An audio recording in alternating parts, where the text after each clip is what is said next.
Want to close the other door?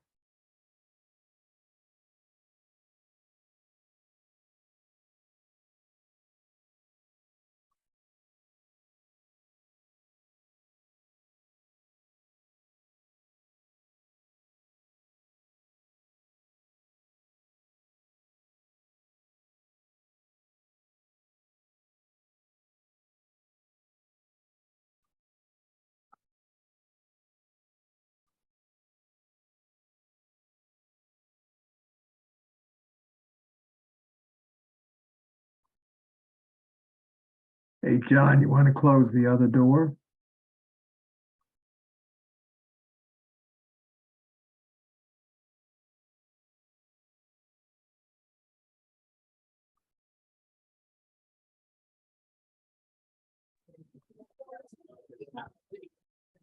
Okay.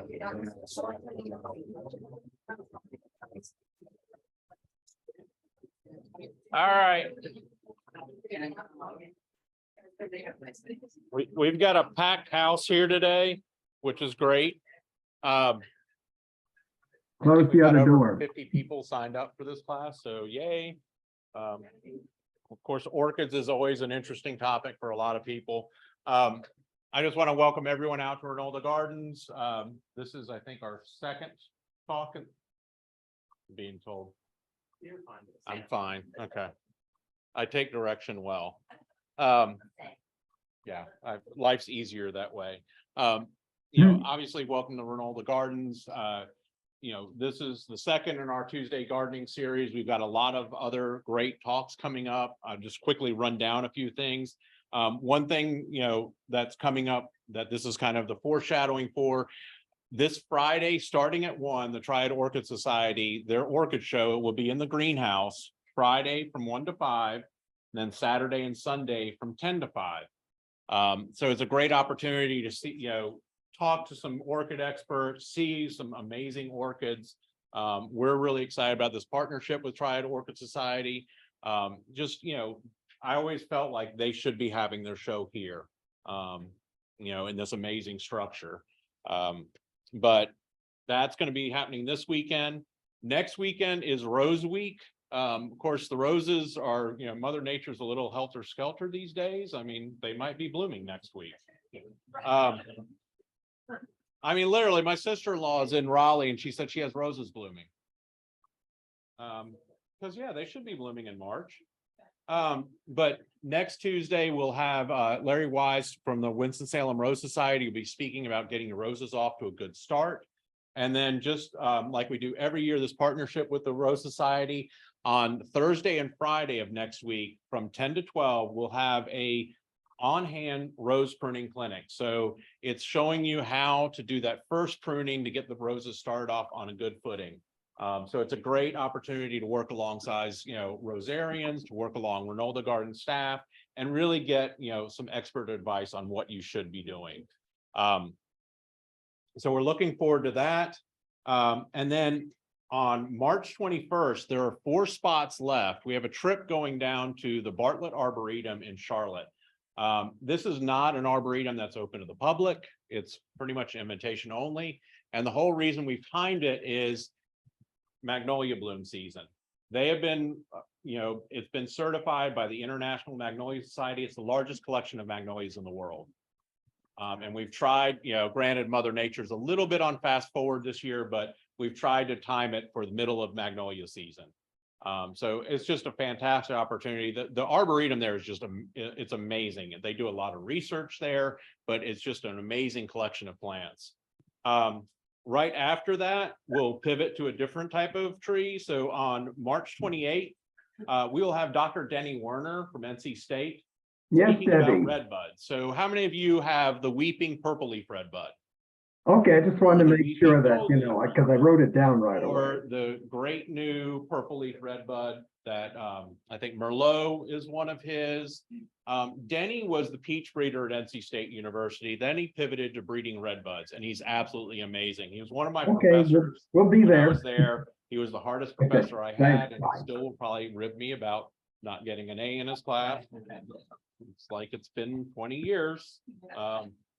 But so he'll be talking about red buds, and that'll be highlighting a project that we really want to hopefully get moving on the outer property of doing a big collection of every variety of our native red bud that is in existence. And that would be working on getting some custom propagated, but I think that would be exciting to have here. On April 11th, we'll do our preview of the spring plant sale. So it's kind of like a behind the scenes of what's coming, what you really need to be geared up for. As a reminder, friends of Ronaldo Gardens get early access to the plant sale. So if there's something you've got to have, that's the best way to get in the front door quickly. After that, on April 18th, we'll have a container workshop with Michelle Hawks. And if you haven't worked with Michelle, then you're missing out, because she's absolutely fantastic. She does great containers. So this is the thing, you'll bring your own container. We'll have a lot of different plants that you can pick from and work with just a master at doing containers. After that, we have a workshop on worm farming, and then we've added something new with roses this year. So on May 18th, we're going to do a workshop on the first deadheading of the season. So, you know, it's always kind of overwhelming. You get this huge push of flowers and it's like, what do I do now? Well, this is an opportunity to, again, just like our rose pruning clinic, to basically learn how to properly deadhead your roses so you have continuous bloom throughout the season. So that's just a run through. I mean, it's a busy spring. You know, like spring isn't busy enough for us, but we love having, you know, the public, we want to be the source of education and, you know, working alongside staff and bringing in experts like Linda to talk about things, because, you know, being a gardener is constantly learning. That's always a quality of most gardeners. We're never done. So with that being said, I'm happy to introduce Linda Thorne with Seagrove Orchids to talk about, you know, that orchids are not difficult, just misunderstood. I can relate with that. Thank you, Linda. Thank you. So what does this do? That's a microphone. All right, a microphone for me. So I guess the first thing I have to say is I'm overwhelmed and pleased that there's so many of you coming here to talk and listen about orchids, right? I live in Seagrove. I've been here for 23 years in our state. I left a job in Washington, D.C. in hazardous material and decided that orchids were a lot more fun. Yeah, a lot less stress. I moved here with 200 personal plants and about 300 bottles of baby orchids. And you'll see bottles of baby orchids in my presentation. How many of you have orchids in your collection now? Yes, that's good. I do recognize some of you from the orchid show last year, and some of my friends are here today too. So like John said, our orchid show starts on Friday, Saturday, and Sunday. And let's begin. And so we're going to go through containers. We're going to go through light. I set up this table like it's a little mini greenhouse. This being south and that being more north. So these are your brighter light orchids on this side, something that's going to appreciate some direct morning sun. And these guys are going to appreciate some bright filtered, shaded, but bright light, okay? So how do I make it roll? Just hit the arrow? Sure.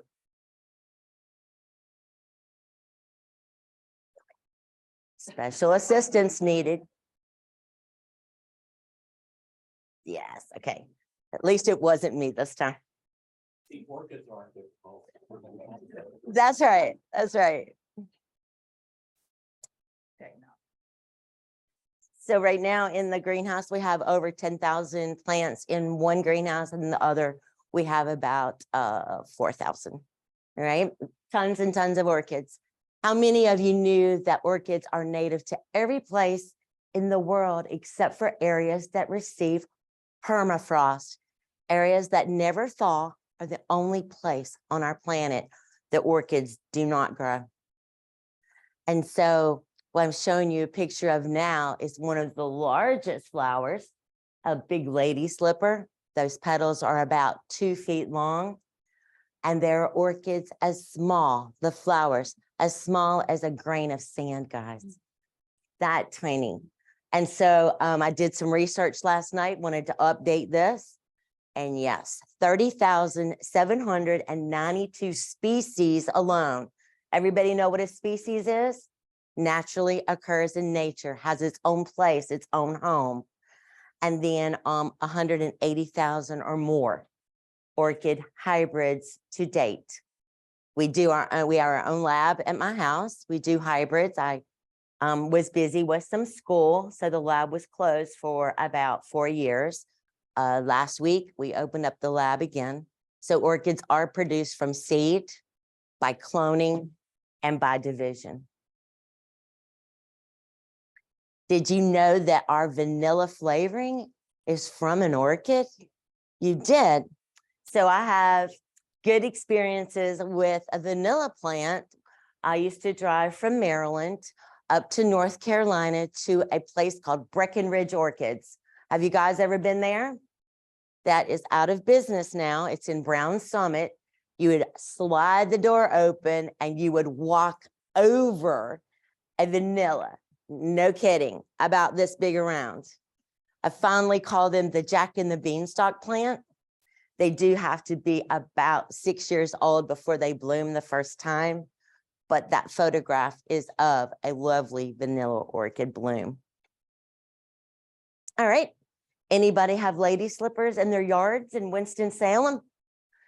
You do. You're a very lucky lady. Very lucky. So I saw you raise your hand. Yes, ma'am. So these are called cypripediums. There are a lot of different types of lady slippers, but these are cypripediums. They must have a cold winter. They do die back. And then when spring comes up, just like your perennials in the garden, they come back also. I would really stress, if you saw a lady slipper in nature, resist the temptation to dig it up and transplant it to your yard. About 12 years ago, I was approached by a building company. They called me, they were in Raleigh, said that we are getting ready to bulldoze. We're digging some basements for a new home community. Would you please come rescue the lady slippers? So yes, I thought I could do this. So I must have brought home 100 different Cypripedium macaulay, this pinkish purple one behind me, and made 3 different planting beds for them. Clay soil is about the perfect pH of 4.2. They will not survive in soils above 5 pH. I made each garden perfect for them. I put them in the ground, and there has not been a single one of them come up. So guys, I'm just saying, it's better for you to leave them in their own place. The Cypripedium at the bottom, that's Reginae. She is native to Canada and upper Minnesota areas. So she does like it very cold. And the yellow is native to Kentucky. And so what is an orchid? What makes an orchid different than most other plants, most other flowers? Okay, so I'll tell you. So when you look at an orchid, you would say, hey, I don't see any pollen, but when I smell my lily, I get pollen all over my face or accidentally on my clothes. That's because orchid pollen is enclosed. The stamens and pistils are fused together in what we call the central column. All right, pretty neat. So I call it the nose. When I first started growing orchids, I said that nose. All right. And then underneath, what I tried to do is take a close-up. I removed the lip on that cattleya for you, just so you can see. I think there's a better picture. And pollen, you can have allergies to pollen. Pollen can be flying around. Not so with orchids. Their pollen is enclosed in small sacs. They're gummy, they're gooey. And I pulled the pollen out of that cattleya to show you that it looks like big chunks of pollen, but it's not so. Each pollen has about thousands and thousands of individual little pollen capsules in there. Granules, we'll call that. And there's your close-up. There's your central column. And underneath what looks like a little smiley face, you'll see a small divot. And that is where the bug, the ant, the bee would put its pollen to pollinate an orchid. And so orchid flowers always contain what? Symmetry. They always have 3 petals, 3 sepals. Just say, well, that can't be so. I'm looking at that, and it doesn't look like it has 3 petals to me. The petal, the 3rd petal, is the modified into the gorgeous lip. And the purpose of that lip is to attract its pollinator, make the flower more appealing, make it more interesting, colorful, so that you will have a pollinator be attracted to it. Bilateral symmetry, I said that. You should have a perfect mirror image on your left and on your right. They are considered perfect flowers because of that. And there we go. Are there exceptions? Of course, there's exceptions to every rule, every rule. And yeah. So this little lady slipper, so I see a sepal here, I see a petal here, a petal here. Well, behind these big, huge petals, there are 2 small sepals behind that you can't see. And then this beautiful, beautiful lip is just a modified petal. People think that lady slippers, that pouch is to attract bugs, that they eat bugs. No, orchids are not carnivorous. In fact, that is probably one of the drawbacks of lady slippers, is if you get water accidentally into the pouch, it can cause it to rot prematurely. So try to keep water out of your lady slippers pouch. This little fella, he's a bulbophyllum. Bulbophyllum, native to Vietnam, Cambodia, places that receive lots and lots of rain. This is his sepal, petal, petal, and then these long, long modified sepals there. And his lip right there being the 3rd petal. These guys like being wet most all the time. I keep them wet for 2 weeks and I allow them to dry for 1 week. You can stop me at any time. Normally, if I was giving a talk without a PowerPoint, you might throw me off a little bit, but I have the PowerPoint behind me to keep me in check. And then this is a Dendrobium aggregatum. Makes hundreds of blooms when it's a huge specimen, but the flowers only last about 3 days. Typically, orchid blooms can last you a lot more than 3 days. Everything behind me is going to last a lot longer than 3 days. So your normal time is about 2.5 months for the lady slipper we just saw. For oncidiums, these guys over here, a phalaenopsis can be in full bloom for about 5 months. I've seen them in flower for a year, looking just perfect, just perfect. And then a Cattleya, this is our friend, the Cattleya. He only lasts about 8 weeks. Sorry, I stood in front of that. And then your dendrobiums are very, very long lasting too. These guys last so long, sometimes I think they're artificial. And then here is a mimicking flower. And so why do they last for so long? Why do orchid blooms hang out for so long? Well, in some places, the pollinator may be a very, very long walk to get to the orchid. It smells it, it knows it's in bloom, but it's got to get there. And I feel like the orchids have evolved to stay open longer and longer just because they want to be pollinated. The flowers are for sexual reproduction only. So their whole purpose is just to attract that pollinator. This is Orphis. So Orphis is pretty much the type species for all orchids. This is what orchids got their name from. And this little fella, Orphis insectivora. And so you can even see the little spider webs on that photograph with him. The common name is the fly orchid. These do grow in the ground. They're few terrestrial orchids, very few. 99.8% of all orchids live on the sides of trees or on rocks in nature. And then this made me cry. This did. So Charles Darwin talking about pollinators.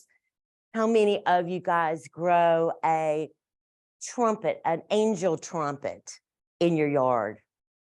So yes, they smell great. They're pollinated by sphinx moths. Our tomato hornworm is an American sphinx moth with a very long tongue, a very long proboscis.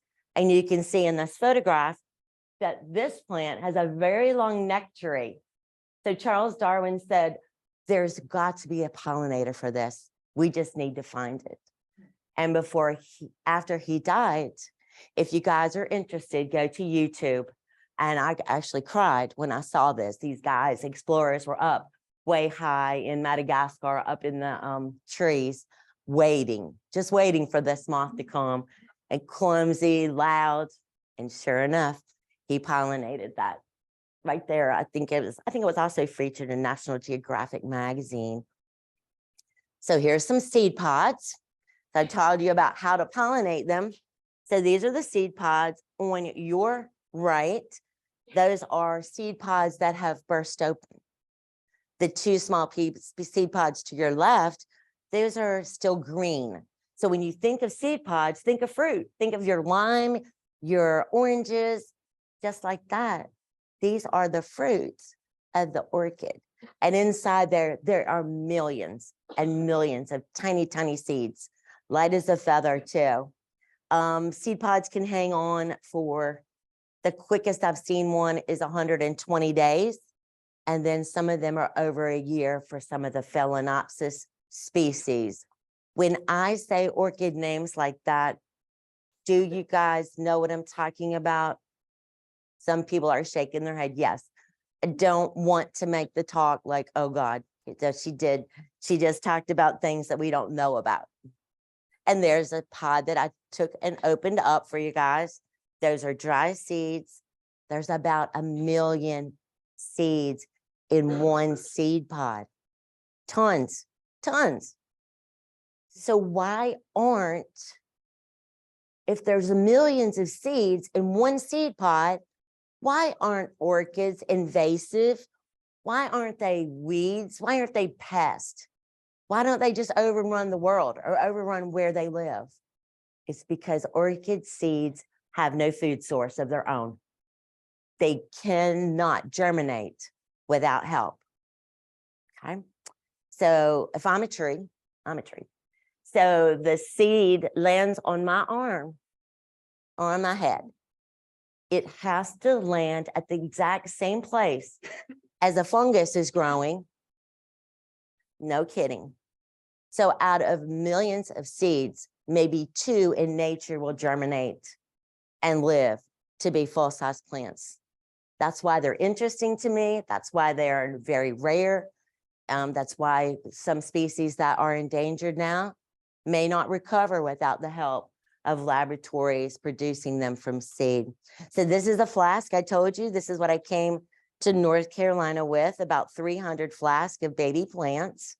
They're done in a sterile environment because bacteria would love to eat that agar, the sugar that I have in the bottom there. If it gets contaminated, it also is going to ruin my little baby plants. And they stay in a bottle for about a year.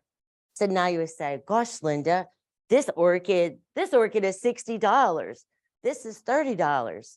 Now your guys are getting a little bit of a feel for why orchids are more expensive than a tray of pansies or something like that, that you can grow really quickly.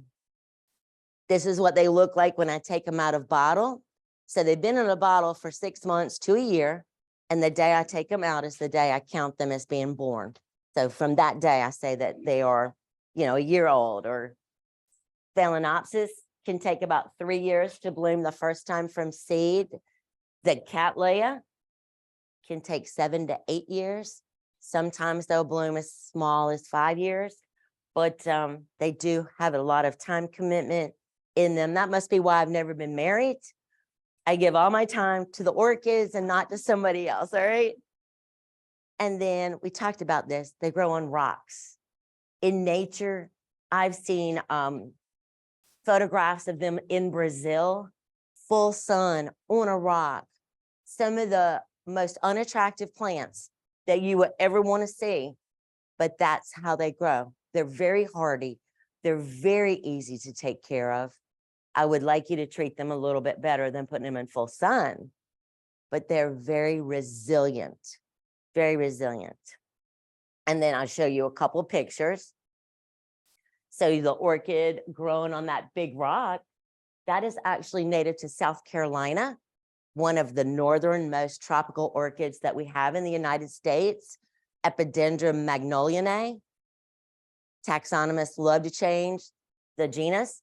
I think it's called, was Epidendrum, now it's Canopsium. So who knows what they'll call it next time. Very, very fragrant. That's the green fly orchid. And then the one I'm holding in my hand, that's just to show you all of these roots growing on a piece of hickory bark, mocker nut hickory native to our state. And then these are little miniature water storage tanks. These are called pseudobulbs.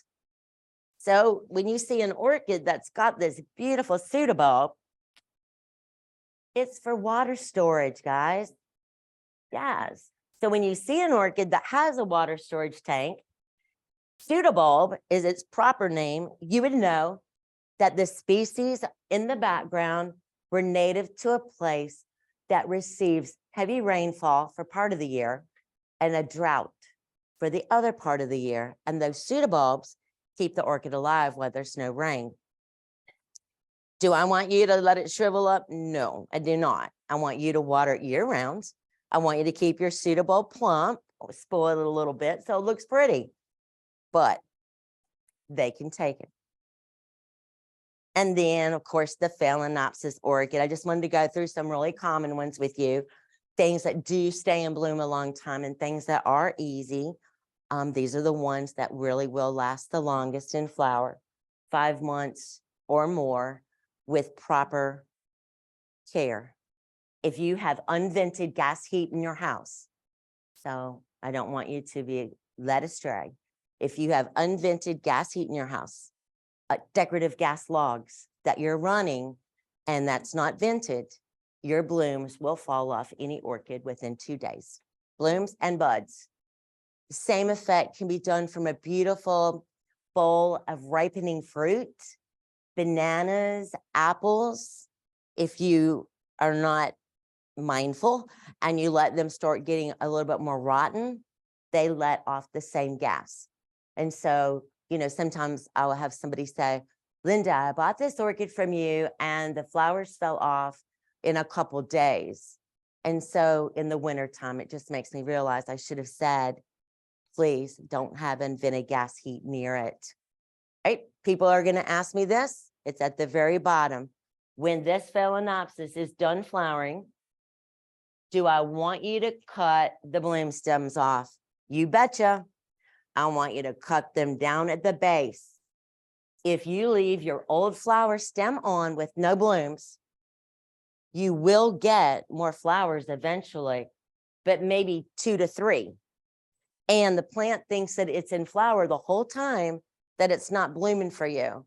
Best care, remove your Phalaenopsis stems, trim them at the base, give it that good morning sun that I talked about originally, and you should see a new flower stem in about 8 months. The Dendrobium, the bamboo orchid, James and Jeanette Harris, my dear friends, when I first started this business, are here today. We won Best Dendrobium in the show with that plant at Timonium, Maryland. And they're super easy to grow. Wet, dry, wet, dry. If you're the kind of person that has to go on trips for work for a couple weeks, just water it really good before you leave. It's going to be fine without a caregiver. It's very forgiving, very easy. Here's some examples of Dendrobium blooms. Dendrobiums are the second largest orchid family. So a lot of diversity. And the lady slippers we just talked about. Lady slippers don't have pseudobulbs, so they don't have their water storage tank. So when you see an orchid without that, you would know that it likes more even moisture throughout the year. And then there are bright light lady slippers. So the ones with the mottled foliage, they like lower light. And then these are your bright light. These are the ones that take a long time to bloom the first time from seed, 7 years or so. And then they will start blooming their little tails off. And then this is a cattleya. This is a cattleya. This is a plant that was thrown in the trash by a friend of mine. And I drove to the Shenandoah Valley and picked this plant up. And that's what some good care and some proper culture can do. And there's some examples of more cattleyas. Again, you're going to trim the stems down. And when I say stems, I don't want you to remove these canes, just the flower stem itself. And then, so since I have this cattleya in my hand, I just want to let you know, why does this plant look ratty to you? Does it look abused?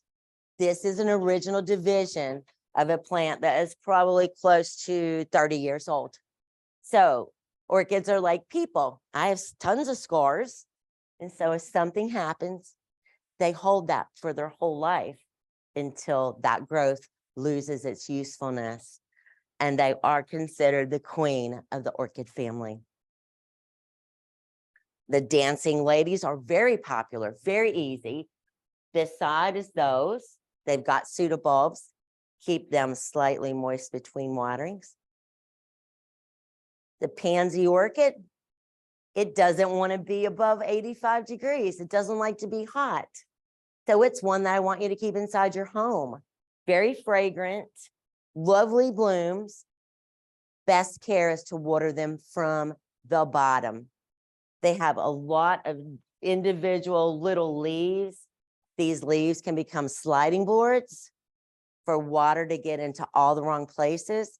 So water the mix or let it sit in a little tray of water for a couple days and then leave it out. You can do it for a couple hours or a couple days. What's the genus name? Miltoniopsis.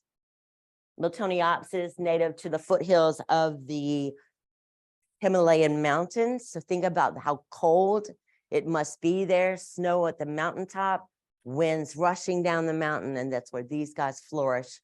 That's why they don't like being hot. And the Vanda. This is probably one of the prettiest orchids. Takes me the longest to bloom from seed, 10 to 15 years for the first time for some of the big Vandas. Beautiful, bright light. They love it hot. They love it warm, bright, brightest light and warmest. And I grow these in my greenhouse in Seagrove because they're one of the most popular orchids that we sell. Resentful of a normal sort of pot. They're like, hey, they want their roots to be able to travel around. They want to be able to just grow openly. You'll see that in another slide. I thought it was the next one. And then this is a orchid that Martha Stewart actually featured in one of her magazines, the Phaeus, the nun's cap orchid, because they normally nod down a little bit, grows exactly like a houseplant. I grow these in potting soil. The only thing is that they've got this beautiful palmate foliage. So on windy days, it can rip, it can tear. So I would just recommend keeping them inside at a really bright window until it's not a really windy day. And then humidity. People walk in the greenhouse and they're like, oh my gosh, will I ever get this much humidity in my home? You don't have to have extreme humidity. When I lived in Maryland, I grew orchids in every window of my house. I must have had no less than 300 orchids in my house. So when you come to the greenhouse or when you come here and they've just watered, it's going to feel super humid.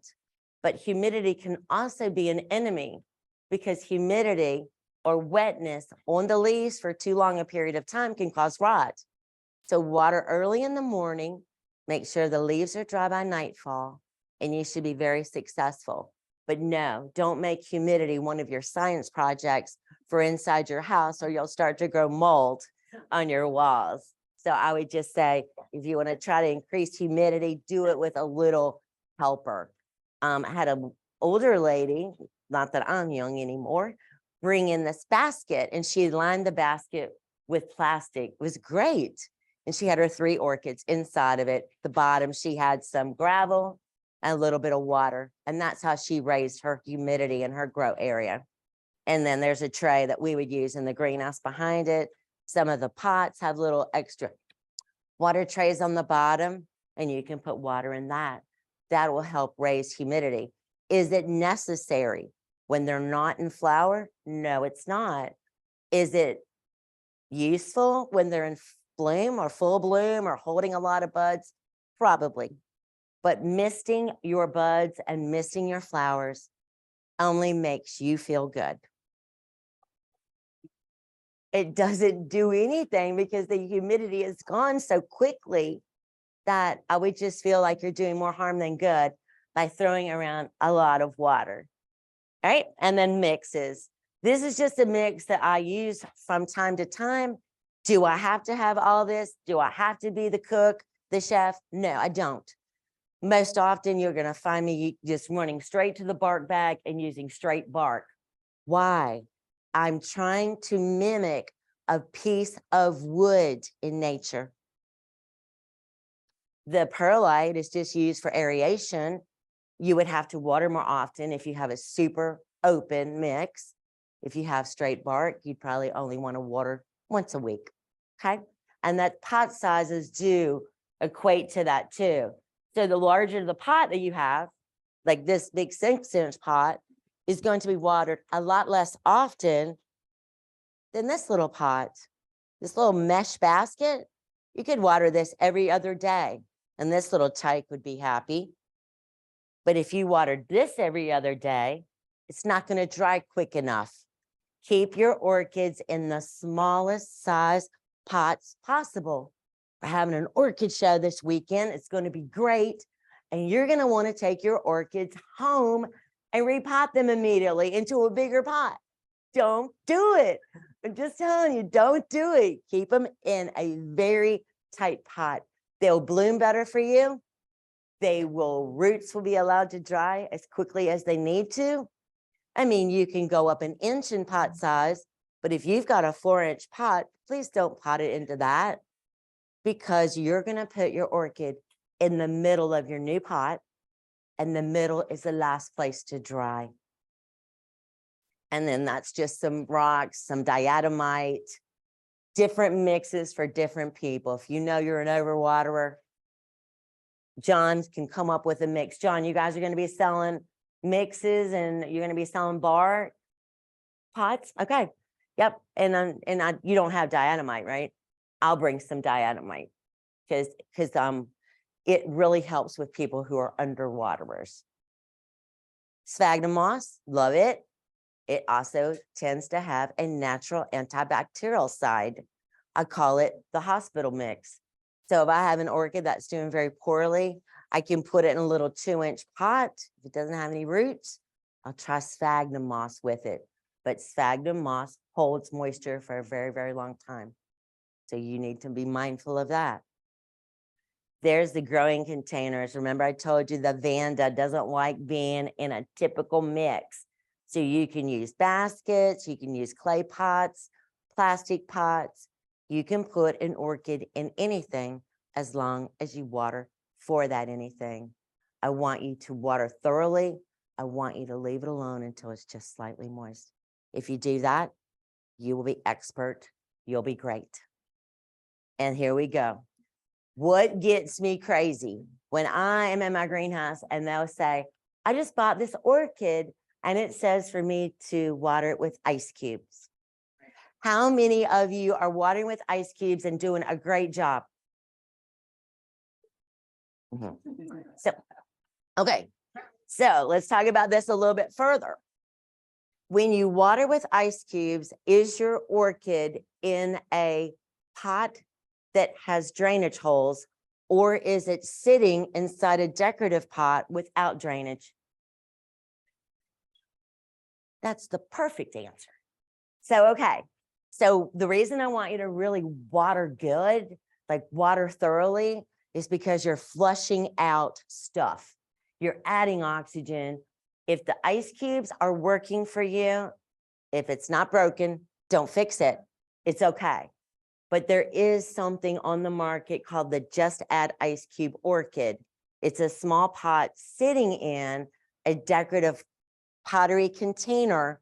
Once you add so many ice cubes, your orchid is actually sitting in water, rotting in there, okay? But they are the reason that I went to school. I was worried about the future of Seagrove Orchids. I saw a lot of plants at Home Depot, Lowe's, even the grocery store. And I said, what is going to be the future of this little US farmer? How can I compete against that? And so I did start school at 50 years old again. And so I'm a weekend on-call hospice nurse. So I must like taking care of things. I take care of people and I take care of my orchids. And then there are some orchids that like being wet, native to Colombia, Ecuador, Peru. Just think of a mountain with seepage coming down the side of the hill, a small spring, a raging river. These guys live in those sort of areas. So they do like to be wet. If you bought an orchid like that at the show, we would tell you this is something that needs to be kept wet. Beautiful, beautiful. And then why don't my orchids bloom? Are you patient? Can you be more patient, please? Because generally, if you're giving them some nice morning sun, if the plant looks healthy, then it's going to reflower for you. I brought an example of perfect leaf color. I'm always shooting for a Granny Smith apple green. If your orchid leaves are very, very dark green, it's a sign that it's not really getting enough light. All right. And there are exceptions. I mean, dark purple blooms have darker leaves, but still, guys, close baby steps. You're not going to go to the beach tomorrow without wearing sunscreen. So if you do decide, hey, Linda just said my orchid's not getting enough light, gradually move it closer to the window. Don't just all at once because you can sunburn them. All right. Over fertilizer. I use a very slow release fertilizer in the greenhouse. Every time I repot an orchid, I top dress it with this dry, slow release fertilizer. This is not Osmocote. This is not a liquid center. This is solid center. But orchids, how could I say this? So orchids are like, I think, if you are fat and sassy, remember, flowers are for sex. So I would just say that keep your orchids lean and mean, and they are going to bloom for you. All right. If you get a little bit overweight, you may not be as active. So there you go. And then a drop in nighttime temperature. So most people do have a drop in nighttime temperature. Your house probably does get warmer during the day than it does at night. If you don't have that and you have a very stubborn orchid, go ahead and put it in the laundry room, someplace that you're not heating as much, a bathroom. Try to get it a drop in nighttime temperature for a couple of weeks, and you should see a flower stem emerging. But normally you won't have to do that. They respond to the shortening and lengthening of daylight. And then remove all your stems. If you do use a water-soluble fertilizer, make it very dilute. Orchids live on the sides of trees. They don't get much food. So keep them lean and mean. Fertilize, be stingy. And then bright light, slightly moist. There you go. There are many, many orchid books. Guys, I'm telling you, there's so much information on the internet. Does everybody have an opinion? Yes, they do. If you believe everything that you see on the internet about orchids, you're going to get probably 20 different versions of how to take care of the same plant. I'm just telling you today what works for me, what I've had the best success with. I have grown inside my home. I've grown inside a greenhouse, and a small collection, do not make it a chore. Make them really fun, because they do give you a lot more than you give them. Orchid show this weekend. And there's my greenhouse in Seagrove. So, yes, ma'am.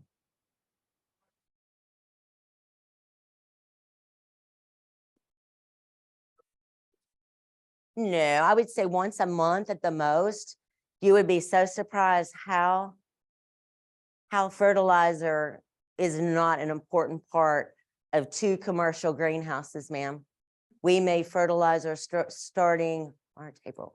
In April, I will give them fertilizer. May, June, once the temperatures in the greenhouse get to 85 or above, I will hold my fertilizer then, and then I won't start fertilizing again until October, November. So I'm very, very stingy with food. I just feel like your sunlight is so much more important, shortening and lengthening of daylight hours, and a drop in nighttime temperature is really what will help produce your flowers. Oh, yes.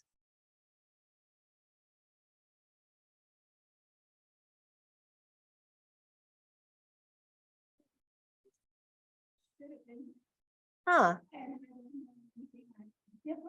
Right, didn't repot it or anything. Do you think that we have had a very strange winter? I'm praying that winter is over, and if so, it is the happiest I've ever been in my life for heating cost. Okay, because we only had winter for about what, a week, temperatures below 20. So I don't know. Yes, ma'am, it could be a light. I would just raise that shade there. You could put it outside protected also, because it would drop in temperature. You can put it outside protected also.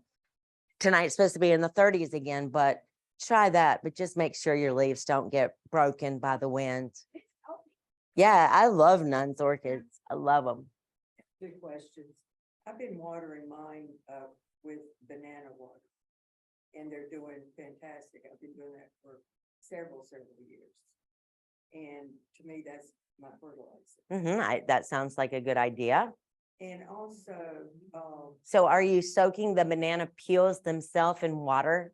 I put it like I did, like a milk jug. Yes, ma'am. And then and I never use water right out of the tap. I'll leave it for at least 2 or 3 days to get that, the chemicals out. So the discussion is, this lady is making her own banana water. Bananas are extremely high in potassium. You guys know that? Okay. And so what are you doing with your banana peels? So I take the banana peel, I cut the top and the bottom off, and then I just put it in the water and close the lid, and I'll leave it there, 3 or 4 days. And then I water. And that's what I use with all of my plants. That's nice. So, I've never heard of it, but well, okay. you haven't tried it. Don't say no. How many banana peels per gallon of water? I usually do about 2. About two, just, how you peel a banana, you got like about 4, you just take 2 off. Another thing that she's saying is she also, when she uses her tap water, she does leave it and sets it out for 24 hours, kind of like you would if you had a goldfish, because then the chlorine evaporates. So that's an excellent idea. And also, one of my friends has put all of her orchids out during the summer. In the shade. What is your take on that? I think they love being outside. They get natural breezes. If they're protected, did you hear that? Outside in the summer, in the shade is perfect. Dappled light through a big tree, wonderful. I grew all the Vandas outside under an oak tree, kind of made it a real situation. When people come to the greenhouse, they would see all those under the tree. It gets exciting. That's makes it so easy for you to water. Now you can water them. Nature can water them. I would just say that if you wouldn't mind, something like a phalaenopsis.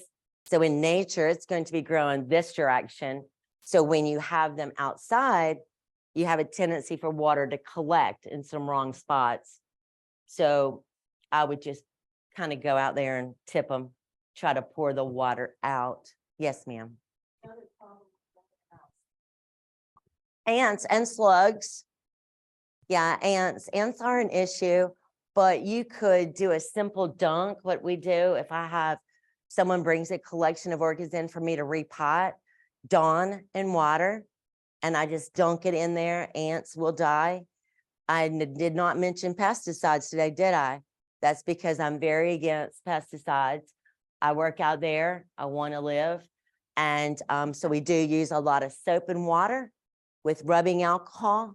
I'm finding that soap and water is amazing. And anything that kills a bug immediately, it can't be pesticide resistant too. Yes, ma'am. Yes, they do.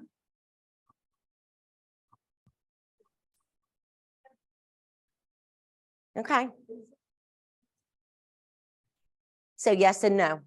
So what you're trying to achieve in your pot is a nice open mix, something that's free draining.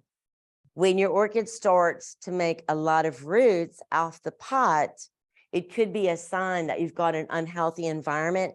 Mix could be deteriorating, becoming more soil-like.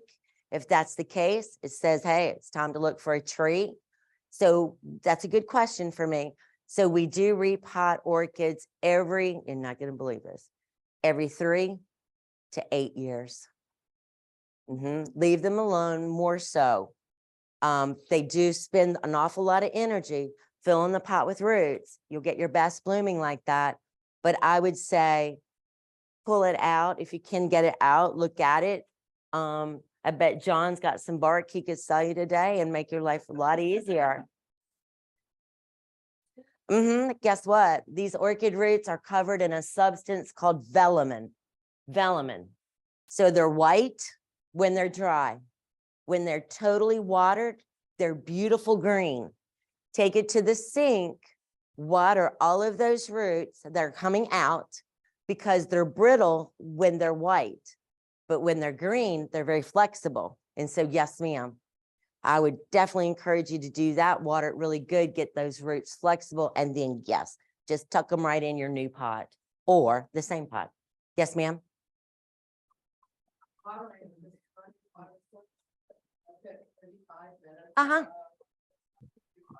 Well, that sounded great, what you just told me.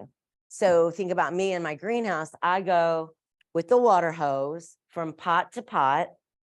I water through the pot. Then I go back through and water again. So in about 30 minutes, I'm watering again. That way I know the roots are accepting water. I'm not wasting my time. I'm not wasting the orchid's energy trying to get wet. I do, well, in the greenhouse, I have to. Yes, ma'am. Yes, ma'am. When you buy medium for orchid repotting, is it already sterilized? It sure is. It is. Yes, it is. Yes. Most of the barks that you would buy that are perfect for an orchid to grow in are called kiln dried. So they have been heated up. There shouldn't be any seeds. There shouldn't be anything in that that could possibly grow for you. Yes, sir. Do you ever use worm castings as part of your planting? I have. I had a very dear friend who gave me worm castings. I would just say that they can be a lot of fertilizer, okay? So be a little bit mindful with that. I wouldn't add a whole bunch. You can make worm casing tea. I had a little project with about 20 plants. We did that. And then we added worm casings to some of the smaller pots, the 4-inch pots. Excellent. Excellent. It's just expensive for most people to buy. Yes. Okay. Okay.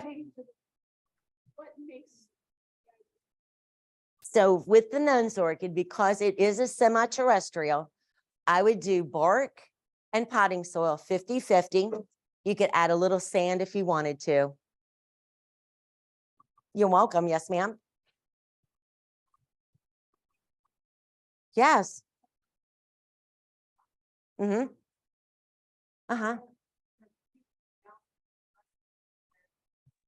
these are not turning, they're all going upright, so I know that you And it's so pretty, I just didn't know if it's something particularly pretty, it's not. Okay, so you can get away with a lot of stress and strain on a plant that's older.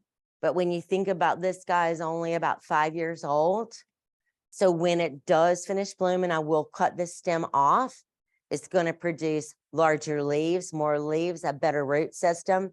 If I leave it on here with no blooms, it still thinks it's in flower and it's still pushing energy. So a 10-year-old Phalaenopsis can handle a lot easier. If you're not seeing any signs of stress, leaves can turn into, they'll get a little bit of wrinkling to them like an old apple will. You can tell that it's pulling too much.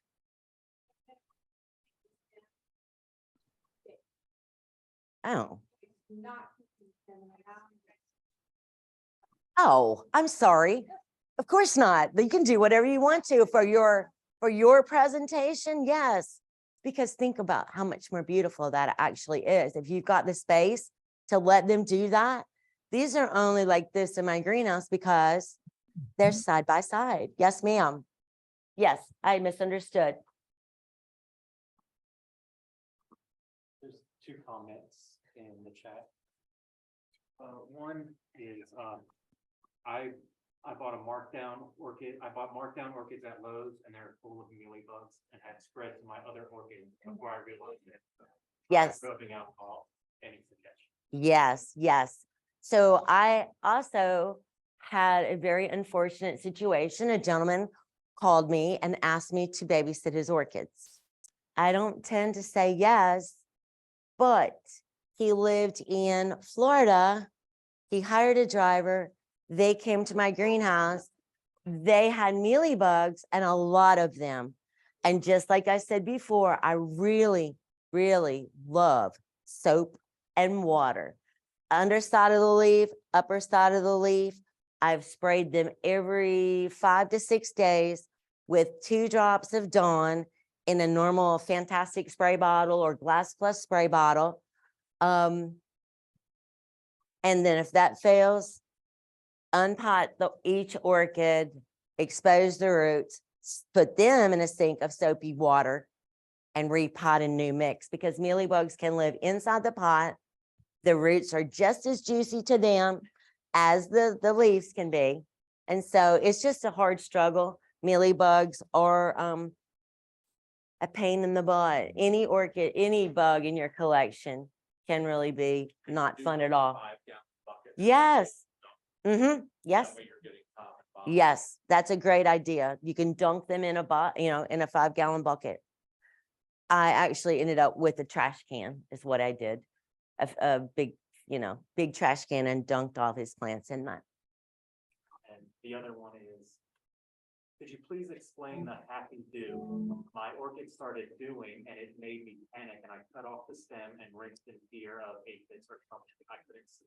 Okay, happy dew. All right, so some orchids do emit a little sap when the buds are forming. It's a sweet nectar. It does taste like sugar. Yes, it could give you problems with aphids or ants. Twofold answer coming. But in some of those, that's normal.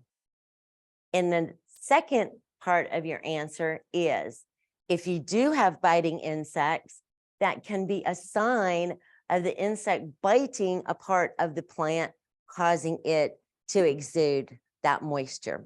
But if it were at the flower buds themselves, I would say that that was normal. If it's at the leaves, I would say I would be more mindful about a bug. But instead of cutting your stem off the next time, do what we just talked about.